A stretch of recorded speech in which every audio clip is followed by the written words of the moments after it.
What's good, two-way fam? It's your boy Till here, and the goal of today's video is to give you guys the best finishing loadout when it comes to NBA 2K20. Now, since the inception of this game, there's been a known thing in the community that it's very difficult to even hit your wide open layups or lightly contested layups, and whatever the case may be, I've even been trying to figure out what is the best combination of finishing badges in order to optimize my ratings and also be able to get a bucket by any means, especially with a slasher build. And today I'm gonna go ahead and help those of you out in the community, for my shot creators, my slashers out there that are trying to get to the rim and get yourself an easy bucket. But if you are new to the channel and would like to see more NBA 2K20 content, make sure to subscribe, hit that bell, and hey, let's get into it. Now we get to take a look at the badges, and what you see on screen is a 99 overall two-way slasher with 10 potential badge upgrades. And specifically this, when we talk about these badges, I'm saying on a silver tier or higher. You at least want to give these badges a chance on your build, whether you get 8 badge points, 10, or if you're one of those dogs out there that get 20. I just want to make sure you guys know that when we reference these badges, you want to make sure you have it on a silver tier or higher, and if you can't, put it on bronze and you'll still see a difference in your game, especially making those layups that we talked about that a lot of people are missing. So when it comes to this situation, man, first things first, we're gonna go with contact finisher on gold at the least. Even if you don't have the highest dunk rating, this will negate a lot of those problems that you're getting, especially when a big is nearby or even if a guard is close to you. Obviously, with the description, slashers who play below the rim finish contact layups more successfully, while dunkers are able to pull off more contact dunks. So just to give you guys a reference point of thinking that contact finisher isn't worth if you are trying to make contact layups, this helps you in all facets of finishing at the rim. So it's a good look. Now, this is another badge I want to mention to you guys that a lot of people are really just written off this year because they feel like we have too many other options that may be better than this. But with Relentless Finisher, we've had it in every 2K in the modern generation since, I believe, 17, 18, 19. I could be wrong there on the 17. But with this badge, man, it still has the same effect that it would have had in the past, with helping your build be able to finish a little bit more, especially when you're running down the floor on transition and getting those contact finishes. It improves a player's ability to take a lot of contact by reducing the energy lost when attacking the rim for contact shots. Now, it didn't just say contact dunks, it said contact shots. And I noticed when I finally put this badge on, I found myself getting a lot more bodies and a lot more crazy lays to go in, especially when I was at medium to low stamina. Now, this is a badge that I want to reference that we had in 2K19, right?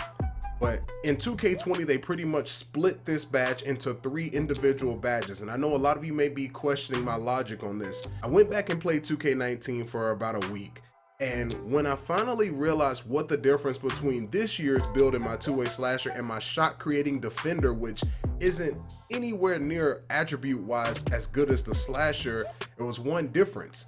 It was this badge here. Now in 2K19, this will be called Acrobat, period. The reason is because Acrobat had so many benefits in 2K19 and 18 that if you hit a Euro step, you hit it more efficiently. If you were going for a hop step lay or a hop step dunk or a spin dunk, Acrobat would just light up by itself and you actually got the benefit of the bonus. Now, let's go ahead and look at what Acrobat says in 2K20. Spin, half spin, hop step, Euro step, cradle reverse, and change shot layup attempts receive a significant boost. Now in 2K19, if you tie these two together with fancy footwork, it's literally the same thing split into 2, forcing us to have 2 or 3 badges versus having only 1. Now with fancy footwork, it says players get past defenders more efficiently when performing the move. So earlier in the year, I talked about the best finishing badges in that earlier video, and I talked about this helps you complete the move, but it doesn't help you finish at the rim. So if you want to hit that move real silky, you'll have fancy footwork on, but this isn't going to give you the bonus to finishing at the rim.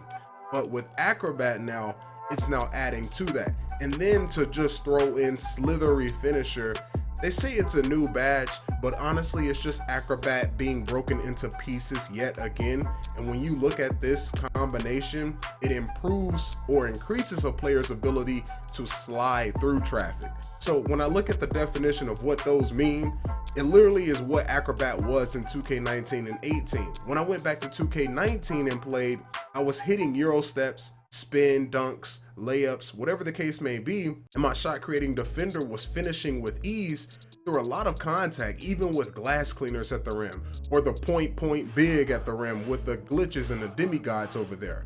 I was still finishing with a bronze Acrobat. And so now with 2K20, these are 3 badges that I will say off the rip you have to have equipped if you want to be somebody getting to the rim. If you were at all a shot creator in the past year, or a playmaker that had a little bit of shot creator badges on bronze tier, you really need these 3 badges equipped at all costs, whether it's on silver or even on bronze. Say if you don't want slithery all the way on maybe gold, you can put it on silver and then Relentless on bronze. But the main badges I wanted to talk to you guys about in this video was this combination here, because I gave this to a few members in the two-way fam. We were talking a while back on 2K20 and a lot of them were frustrated with their ability to finish at the rim. Well, I told them to put on Acrobat, Fancy Footwork, and Slithery, and it upped the value of them playing the game a lot more because they were finally finishing those slightly contested layups, or those heavily contested, or just layups that we miss in 2K20. Those wide open ones that just don't go down. Now for my players that have maybe 15 or more badges, I would definitely throw on Giant Slayer. That's the next one because of the ability it has. If you're 6'4", 6'5", you're going against maybe 6'8", 6'9", 6'10 bigs. That's the time I will put this on at least gold or silver. Now, if you're 6'1", 6'2", 6'3", my point guards, this needs to be a Hall of Fame badge, straight up, because the boost that you get on a 5-inch or 6-inch difference, I believe it is, or I think it's a 5-inch difference, this badge goes absolutely insane. And obviously with the description, it boosts the shot percentage for a layup attempt when mismatched against a taller defender. Now, obviously they really haven't told us the exact measurement, but I believe it's 5 inches. So if you're 6'2", 6'3", you go against somebody who's 6'8", and you already have this badge going crazy for you. Now, of course, guys, the badge loadout that you see on your screen right now, this isn't what I would typically take into a game. This is my loadout that I would take into a game. But out of the badges we talked about today, this is off of necessity. So if you're a guard or a wing and you're looking to try to score a little bit better than you have been, or you're just tired of missing your open layups or even slightly contested layup, you really need these 3 badges for sure, along with Contact Finisher and then Relentless, just to help you guys out. Now, this is for my people who have 8 to 10, but if you have more, make sure you're throwing on Giant Slayer on silver or gold. And then also, if you're just one of those dogs out there that have more badge points than most, Lob City Finisher is another bonus to the piece of the pie. And that's a good look for us overall. So today mainly, guys, it was just a video just to talk about the finishing badges in NBA 2K20. And the reason I wanted to do this is because I've helped out right around maybe 10 or 12 people in the last week with their badges. And honestly, they've just seen a quality of life go up with their gameplay in NBA 2K20, because we know how frustrating this game can be when it comes to trying to slash, defend, play make, whatever the case may be. And so with this little help, man, I hope this extends to the rest of the two-way fam, helps you guys out, especially when it comes to finishing at the rim. But anyways, my people, if you enjoyed the video, make sure to leave finishing in the comment section if you made it to this point. And hey, subscribe to the channel if you are new, like the video. I'll see you in the next one, my people. Perfect.